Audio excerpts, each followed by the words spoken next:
ಈಗ ನಿನ್ನೆ ತಾನೇ ಅವರು ಏನು ಬಜೆಟ್ ಮಂಡನೆ ಆಗಿದೆ. ಬಜೆಟ್ ಮಂಡನೆ ಆಗುವ ಸಂದರ್ಭದಲ್ಲಿ ಅವ್ರ ಬಜೆಟ್ ಭಾಷಣವನ್ನು ನಾವು ಕೂಲಂಕುಷವಾಗಿ ಗಮನಿಸ್ಕೊಳ್ಬೋದು ಅಷ್ಟೇ. ಇನ್ನೂ ಡೀಟೇಲ್ಸ್ ನಮಗೆ ಬರಬೇಕಾಗಿದೆ. ಅದನ್ನು ನಾವು ಕೂಲಂಕುಷವಾಗಿ ಅಧ್ಯಯನ ಮಾಡಿದ ನಂತರ ನಾವು ಅದರ ಪೂರ್ಣ ಪ್ರಮಾಣದ ಒಂದು ಅರಿವು ನಮ್ಗೆ ಆಗ್ತದೆ. ಆದರೆ ಇಲ್ಲಿ ಮೇಲ್ಗಡೆ ನಮಗೇನು ಗೊತ್ತಾಗ್ತದೆ ಅಂತ ಹೇಳಿದ್ರೆ, ಅವರು ಸಾಕಷ್ಟು ಏನೋ ಒಳ್ಳೆಯ ಉದ್ದೇಶದಿಂದ ಮಾಡಲಿಕ್ಕೆ ಹೊರಟಿದ್ದಾರೆ.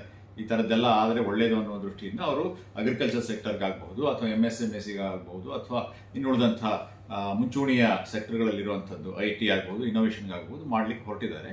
ಆದರೆ ನಾವು ಒಂದು ಗಮನಿಸೋದೇನು ಅಂತ ಹೇಳಿದ್ರೆ, ಇದು ಮೊಟ್ಟ ಮೊದಲೇ ಚೊಚ್ಚಲ ಬಜೆಟ್ ಏನು ಅಲ್ಲ. ಇದು 10 ವರ್ಷಗಳಿಂದ ಇರುವಂಥ ಒಂದು ಸರ್ಕಾರದ ಒಂದು ಬಜೆಟ್ ಆಗಿದೆ. 10 ವರ್ಷ ಮತ್ತು ಇದಕ್ಕೆ ಏನಾಗಿದೆ ದೇಶದಲ್ಲಿ, ಡಿಮಾನಿಟೈಸೇಷನ್ ಆಗ್ಬೋದು, ಕೋವಿಡ್ ಆಗ್ಬೋದು, ಅಥವಾ ದೊಡ್ಡ ದೊಡ್ಡ ಉದ್ಯಮಗಳಿಗೆ ಸಪೋರ್ಟ್ ಮಾಡುವಂಥದ್ದಾಗ್ಬೋದು, ಈಗ ಹಲವಾರು ಅವ್ರ ಏನು ನೀತಿ ನಿರೂಪಣೆ ಮಾಡಿದ್ದಾರೆ, ಅವ್ರ ಧೋರಣೆ ಏನಿದೆ ಅವುಗಳನ್ನ ನೋಡಿಕೊಂಡು ಈ ಒಂದನ್ನು ನಾವು ವಿಶ್ಲೇಷಣೆ ಮಾಡಬೇಕಾಗುತ್ತೆ. 11ನೇ ವರ್ಷದ ಬಜೆಟ್ ಅಂತ ಹೇಳಿದ್ರೆ ಎಷ್ಟು ಸ್ಪಷ್ಟತೆ ಇರಬೇಕಾಗಿತ್ತು. ಅದರೊಳಗೆ ತಾವು ಏನು ಗುರಿಗಳು ಇಟ್ಕೊಂಡಿದ್ದೀವಿ ಅನ್ನೋದನ್ನ ಬರೀ ಗುರಿಗಳು ಹೇಳಿದ್ರೆ ಸಾಕು, ಬಣ್ಣದ ಮಾತುಗಳು ಹೇಳಿದ್ರೆ ಸಾಕು ಅಂತ ತಿಳ್ಕೊಂಡಿದ್ದಾರೆ.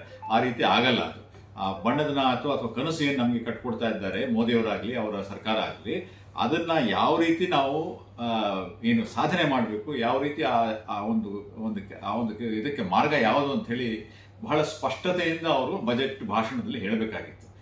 ತೀರಾ ವೇಗಾಗಿ ಮಾತಾಡ್ತಾ ನಾವು ಮತ್ತೊಮ್ಮೆ ಕನಸುಗಳನ್ನ ಮಾರಾಟ ಮಾಡ್ತೀವಿ ಅಂತ ಅವ್ರು ತಿಳ್ಕೊಂಡಿದ್ರೆ ಖಂಡಿತ ತಪ್ಪು. ಅದರಲ್ಲಿ ಅವರು ಸಕ್ಸೀಡ್ ಆಗೋದಿಲ್ಲ. ಜನಕ್ಕೆ ಅದರ ಹಿಂದಿನ ಒಂದು ಇದು ಗೊತ್ತಾಗೋಗ್ತದೆ. ಬಹಳ ವಿಚಿತ್ರ ಏನು ಅಂತ ಹೇಳಿದ್ರೆ, ಒಂದು ಮಿಡ್ಲ್ ಕ್ಲಾಸ್ಗೆ ತೀರಾ ತೊಂದರೆ ಇದೆ ಅನ್ನೋ ಒಂದು ವಿಷಯ ಸಾರ್ವಜನಿಕವಾಗಿ ಗೊತ್ತಿದ್ದಾಗ ಕೇವಲ ಸ್ಯಾಲರಿ ಕ್ಲಾಸ್ನಲ್ಲಿ 12 ಲಕ್ಷದವರೆಗೂ ಮಾತ್ರ ಅವರಿಗೆ ಒಂದು ಏನು ಟ್ಯಾಕ್ಸ್ ರಿಲೀಫ್ ಅಂತ ಕೊಡ್ತಾ ಇದ್ದಾರೆ. 12 ಲಕ್ಷ 10,000 ರೂಪಾಯಿ ಬಂತು ಅಂತ ಹೇಳಿದ್ರೆ ಅವ್ರಿಗೆ ಎಷ್ಟು ಟ್ಯಾಕ್ಸ್ ಬರ್ತದೆ ದಯವಿಟ್ಟು ಇನ್ನು ಕ್ಯಾಲ್ಕುಲೇಷನ್ ಮಾಡಿ ನೋಡಿ, ಅದು ಗೊತ್ತಾಗುತ್ತೆ.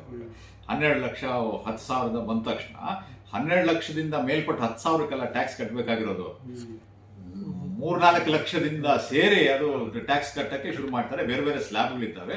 ಅದರಿಂದ ಸಾಕಷ್ಟು ಹಣವನ್ನು ನಾವು ತೆರಿಗೆ ರೂಪದಲ್ಲಿ ಕಟ್ತಾ ಇದ್ದೇವೆ. ಅದನ್ನ ಮಿಡ್ಲ್ ಕ್ಲಾಸ್ಗೆ ದೊಡ್ಡ ರಿಲೀಫ್ ಕೊಟ್ಟಿದ್ದೀವಿ ಅಂತ ಹೇಳಿ ಕೊಟ್ಟರೆ ಅದು ಬಹಳ ತಪ್ಪಾಗುತ್ತೆ. ಎರಡನೇ ವಿಷಯ, ಅವರು ಬಹಳ ವಿಚಿತ್ರ ನನಗೆ ಅನಿಸಿದ್ದು ಅಂತ ಹೇಳಿದ್ರೆ, ಅಧ್ಯಕ್ಷರು ರಾಷ್ಟ್ರಪತಿಗಳ ಬಾಯಿಂದ ಇದನ್ನು ಹೇಳಿಸಿದ್ದಾರೆ. ಅದು ನಮ್ಮ ಬಡತನ ನಿವಾರಣೆಗೆ ಅತ್ಯಂತ ಕೆಳಮಟ್ಟದ ಏನು ಕಾರ್ಯಕ್ರಮಗಳು ಇದ್ದಾವಲ್ಲ, ಅಂದ್ರೆ ಇದು ಫ್ರೀ ಅಕ್ಕಿ ಏನು ಕೊಡ್ತಾ ಇದ್ದೀವಲ್ಲ, ಅಂತಹ ಕಾರ್ಯಕ್ರಮಗಳಿಂದ ನಾವು ಹೊಸ ಮಧ್ಯಮ ವರ್ಗವನ್ನು ಸೃಷ್ಟಿ ಮಾಡ್ತಿದ್ದೀವಿ ಅಂತ ಅವರು ಹೇಳ್ತಾ ಇರೋದು ಅತ್ಯಂತ ಒಂದು ಹಾಸ್ಯಾಸ್ಪದವಾಗಿದೆ ಮತ್ತು ಬಹಳ ವಿಚಿತ್ರ ಅನಿಸ್ತದೆ ನನಗೆ. ನಿಯೋ ಮಿಡ್ಲ್ ಕ್ಲಾಸ್ ಅಂತ ಪದವನ್ನು ಅವರು ನಿರೂಪಣೆ ಮಾಡಿದ್ದಾರೆ ಹೊಸದಾಗಿ. ಈಗ ನಿಯೋ ಮಿಡ್ಲ್ ಕ್ಲಾಸ್ ಅಂತೇಳಿ ಹೊಸದಾಗಿ ರಚಿತವಾಗಿರುವಂತಹ ಒಂದು ಮಧ್ಯಮ ವರ್ಗ ಅಂತ ಹೇಳ್ತಿದ್ದಾರೆ. ಯಾರ ಬಗ್ಗೆ ಹೇಳ್ತಿದ್ದಾರೆ ಅವರು? ನಮ್ಮ ಮನ್ರೇಗಾ ಕೆಲಸ ಮಾಡ್ತಾ ಇರುವಂಥರ ಬಗ್ಗೆ ಮತ್ತು ನಮ್ಮ ಏನು ಅಕ್ಕಿ ನಾವೇನು ಸರ್ಕಾರದಿಂದ ಕೊಡ್ಮಾಡ್ತಾ ಇದ್ದೀವಿ, ರೇಷನ್ನ ಫ್ರೀಯಾಗಿ ಕೊಡ್ತಾ ಇದ್ದಾರೆ, ಅಂತಹ ಜನ ಸಮೂಹಕ್ಕೆ ಬಡವರ ಬಗ್ಗೆ ಇವರು ಮಧ್ಯಮ ವರ್ಗ ಅಂತ ಹೇಳಿ ಅವ್ರಿಗೆ ಬೇರೆ ಒಂದು ಹೆಸರು ಕೊಟ್ಟಿದ್ದಾರಲ್ಲ, ಅದು ಬಹಳ ಅರ್ಥಹೀನ ಮತ್ತು ಒಂದು ರೀತಿ ಅಪಹಾಸ್ಯ ಮಾಡುವಂಥದ್ದು ಕೆಲಸ ಅಂತ ಹೇಳಿ ನಾನು ತಿಳ್ಕೊಂಡಿದ್ದೇನೆ.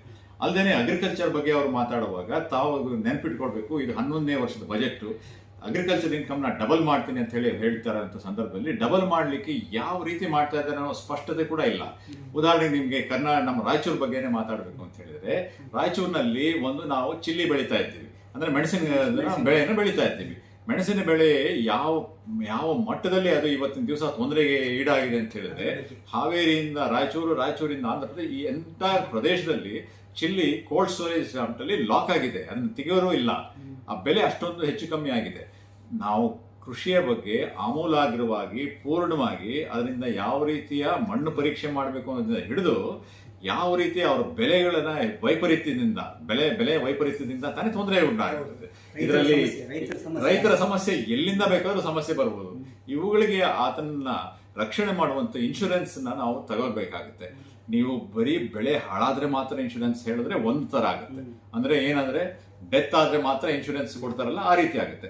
ಅನಾರೋಗ್ಯ ಆಗಬಹುದು, ಆಕ್ಸಿಡೆಂಟ್ ಆಗಬಹುದು, ಇನ್ನೇನೋ ಆಗಬಹುದು. ಇವಕ್ಕೆಲ್ಲ ಇನ್ಶೂರೆನ್ಸ್ ಇವತ್ತಿನ ದಿವಸ ಬಂದಿದೆ. ಅದೇ ರೀತಿ ರೈತನ ಬಗ್ಗೆನೂ ಅವ್ರು ಕಾಳಜಿ ಮಾಡಬೇಕಾಗುತ್ತೆ. ಉದಾಹರಣೆಗೆ chilli is a very good example. ಏನ್ಲಿ ಇದ್ದಂಥ ಬೆಲೆ ಯಾವತ್ತಿನ ದಿವಸ ಇವತ್ತು ನೆಲ ಕಚ್ಚಿದೆ. ಇದಕ್ಕೆ ಆತ ತನ್ನ ಮುಂದೆ ಚೇತರಿಸ್ಕೊಂಡು ಮುಂದಕ್ಕೆ ಹೋಗ್ಬೇಕು ಅಂತ ಹೇಳಿದ್ರೆ ಇದಕ್ಕೂ ಇನ್ಶೂರೆನ್ಸ್ ಕೊಡಬೇಕಾಗಿದೆ. ಇದ್ರ ಬಗ್ಗೆ ಅವರು ಕೊಡ್ಲಿ. ಇದ್ರ ಬಗ್ಗೆ ಏನು ಮಾತಾಡ್ತಾ ಇಲ್ಲ ಬಜೆಟ್ ಅಲ್ಲಿ. ಮಾಡಲಿಕ್ಕೆ ಸಾಧ್ಯವೇ ಇಲ್ಲ. ಈ ರೀತಿ ಅಲ್ಲ, ನನಗೆ ಸ್ಪಷ್ಟ ಕಲ್ಪನೆ ಅವರು ತೋರಿಸಿದ್ರೆ ನಮ್ಮ ಬಜೆಟ್ ಅಲ್ಲಿ, I could have easily understood that what they are telling is appropriate. ಉದಾಹರಣೆಗೆ MSME ಬಗ್ಗೆ ಮಾತಾಡೋದು ಅಂತ ಹೇಳಿದ್ರೆ, MSMEನ ಸತ್ಯ ನಾಶ ಮಾಡಿದ್ದಾರೆ. GSTನ ಅನುಷ್ಠಾನ ಮಾಡೋ ಸಂದರ್ಭದಲ್ಲಿ ಸರಿಯಾಗಿ ಅವರಿಗೆ ಯೋಚನೆ ಇಲ್ಲದೇನೆ MSMEಗಳನ್ನ ಅವರು ಕಂಪ್ಲೀಟ್ ಆಗಿ ಹಾಳು ಮಾಡಿದ್ದಾರೆ. ಕೋವಿಡ್ ಸಮಯದಲ್ಲೂ ಕೂಡ ಅದು ಹಾಳಾಗಿದೆ. MSME ಅಂತ ಹೇಳಿದ್ರೆ ಅದು ಅನ್ಆರ್ಗನೈಸ್ ಸೆಕ್ಟರ್ ಇರುವಂಥದ್ದು, ಚಿಕ್ಕ ಚಿಕ್ಕ ಉದ್ಯಮಗಳು ಮತ್ತು ಅದಕ್ಕೂ ಚಿಕ್ಕ ಉದ್ಯಮಗಳು, ಅವುಗಳಿಂದ ನಮ್ಮ ದೇಶದಲ್ಲಿ ಉದ್ಯೋಗ ಬರುತ್ತೆ ಹೊರತು ಬೇರೆ ದೊಡ್ಡ ಒಂದು ಮಾಡೋದ್ರಿಂದ ಬರೋದಿಲ್ಲ. ನಮ್ಮಲ್ಲಿ KPC ಇದೆ, ಅದರಿಂದ ಎಷ್ಟು ಅಂತ ಉದ್ಯೋಗ ಕೊಡ್ತಾ ಇದ್ದೀವಿ? ಸಾಧ್ಯ ಇಲ್ಲ. ಆದರೆ ಪ್ರತಿಯೊಂದು ಗ್ರಾಮೀಣ ಪ್ರದೇಶದಲ್ಲೂ ಕೂಡ ಕೈಗಾರಿಕೆ ಬರೋದು, ಚಿಕ್ಕ ಚಿಕ್ಕ ಒಂದು ಉದ್ಯಮಗಳು ಬಂತು ಅಂತ ಹೇಳಿದ್ರೆ ಅದರಿಂದ ಸಾಕಷ್ಟು ಉದ್ಯಮ ಸೃಷ್ಟಿಯಾಗುತ್ತೆ. ಕೃಷಿ ಕ್ಷೇತ್ರದಲ್ಲಿ ಇರುವಂತಹ ಏನು ಅಂಡರ್ ಎಂಪ್ಲಾಯ್ಮೆಂಟ್ ಅಂತ ಕರಿತಿದ್ದೀವಿ. ಅಂದರೆ ಅಲ್ಲಿ ನಾವು ಮನೆಯಿಂದ ಹೊರಗಡೆ ಬರ್ತೀವಿ, ಆದರೆ ಒಟ್ಟು ಕೆಲಸ ಇರೋದು ದಿನಕ್ಕೆ ಎರಡೇ ಗಂಟೆ ಮಾತ್ರ. 8 ಗಂಟೆ ಕೆಲಸ, 10 ಗಂಟೆ ಕೆಲಸ ಇರೋದಿಲ್ಲ. ಇದಕ್ಕೆ ಅಂಡರ್ ಎಂಪ್ಲಾಯ್ಮೆಂಟ್ ಅಂತ ಕರಿತಾ ಇದ್ದೀವಿ. ಇದನ್ನೆಲ್ಲ ಅಬ್ಸರ್ವ್ ಮಾಡಬೇಕು ಅಂತ ಹೇಳಿದ್ರೆ ಅಲ್ಲಿ ಗ್ರಾಮೀಣ ಮಟ್ಟದಲ್ಲಿ ಅವರಿಗೆ ಕೆಲಸ ಸಿಗೋಂಗೆ ಆಗಬೇಕು, ಉದ್ಯಮಗಳು ಬರೋ ಹಾಗೆ ಆಗಬೇಕು. ಅದು ಬಿಟ್ಬಿಟ್ಟು ಅವ್ರು ಮಾಡ್ತಾ ಇರೋದು ಎಲ್ಲವನ್ನೂ ನಾವು ನೋಡ್ತಾ ಇತ್ತು ಅಂತ ಹೇಳಿದ್ರೆ ಆರ್ಗನೈಸ್ ಸೆಕ್ಟರ್, ಅದರಲ್ಲೂ ದೊಡ್ಡ ಉದ್ಯಮಗಳಿಗೆ ಅನುಕೂಲ ಆಗೋ ರೀತಿ ಮಾಡ್ತಾ ಇದ್ದಾರೆ. ಇದರಲ್ಲಿ ಏನೂ ಡೌಟೇ ಇಲ್ಲ. ಈ ಬಜೆಟ್ ಭಾಷಣದಲ್ಲಿ ಅವರು ನಮ್ಮ ಜೊತೆ ಮುಚ್ಚುಮರೆ ಯಾಕೆ ಮಾಡ್ತಾ ಇದ್ದಾರೆ ಅಂತ ನಾನು ಆಪಾದನೆ ಮಾಡ್ತಿದ್ದೀನಿ ಅಂತ ಹೇಳಿದ್ರೆ, ಅವ್ರು ಯಾವತ್ತೂ ಮಾತಾಡ್ತಾ ಇರೋಂಥದ್ದು ಚಿಕ್ಕವರಿಗೆ ಬಡವರಿಗೆ ಅಂತ ಮಾತಾಡ್ತಾರೆ. ಆದರೆ ನೀವು 10 ವರ್ಷದಲ್ಲಿ ಅವರು ಕೊಟ್ಟಿರುವಂಥ ಏನು ಅವರು ಯಾರು ಈ ದೇಶದಲ್ಲಿ ಸಾಹುಕಾರರಾಗ್ತಾ ಇದ್ದಾರೆ, ಯಾರು ಹೆಚ್ಚು ದೊಡ್ಡ ಉದ್ಯಮಿಗಳಿಗೆ ಯಾವ ರೀತಿ ಅವರು ಕನ್ಸೆಷನ್ಸ್ ಕೊಡ್ತಾ ಇದ್ದಾರೆ, ಮತ್ತೆ ಅವ್ರ ಪಾಲಿಸಿಗಳು ಅವ್ರಿಗೆ ಪರವಾಗಿ ಮಾಡ್ತಾ ಇದ್ದಾರೆ, ಮತ್ತು ಅವ್ರನ್ನ ಬ್ಯಾಂಕ್ಗಳು ಅವ್ರಿಗೆ ತೆಗೆದುಕೊಳ್ತಾರಲ್ಲ ಲಕ್ಷಾಂತರ ಕೋಟಿ ರೂಪಾಯಿಗಳನ್ನ ಅವ್ರಿಗೆ ರೈಟ್ ಆಫ್ ಮಾಡಿದ್ದಾರೆ. ಅಂದರೆ ಲೋನ್, ರೈತರ ಸಾಲ ಮನ್ನಾ ಅಂತ ಕರಿತಿದ್ವಿ. ದೊಡ್ಡ ಉದ್ಯಮಗಳ ಲಕ್ಷಾಂತರ ಕೋಟಿ ರೂಪಾಯಿಗಳ ಸಾಲ ಮನ್ನಾ ಮಾಡ್ತಾ ಇದ್ದಾರೆ. ಇದು ಯಾವ ಬಜೆಟ್ ಭಾಷಣದಲ್ಲಿ ಹೇಳಿದ್ದಾರೆ? ಸತ್ಯ ಹೇಳ್ಬೇಕು ಇಲ್ಲೋ? ರೈತರಿಗೆ ಅಲ್ಲ, ರೈತರಿಗೆ ಕೊಡದೆ ಹೋದ್ರೆ ಬೇಡ ನಮಗೆ. ಈ ದೊಡ್ಡವರಿಗೆ ಕೊಡ್ತಾ ಇರುವಂತದ್ದನ್ನ, ಅವರ ಆರ್ಥಿಕ ನಿರೂಪಣೆಯನ್ನ ಸಮಗ್ರವಾಗಿ ದೇಶದ ಮುಂದೆ ಇಡೋ ಕೆಲಸ ಮಾಡ್ದೇನೆ ಮುಚ್ಚುಮರೆ ಕದ್ದು ಕೆಲಸ ಮಾಡ್ತಾ ಇದ್ದಾರೆ ಅಂತ ಹೇಳಿ ನನಗೆ ಅನಿಸ್ತದೆ. ಅವ್ರು ಹೇಳೋದೊಂದು ಮಾಡೋದು. ಅವ್ರು ಹೇಳ್ತಾ ಇರೋದೇನು ಅಂತ ಹೇಳಿದ್ರೆ, ನಿಮಗೆ ಮಾಡ್ತಿದ್ವಿ MSME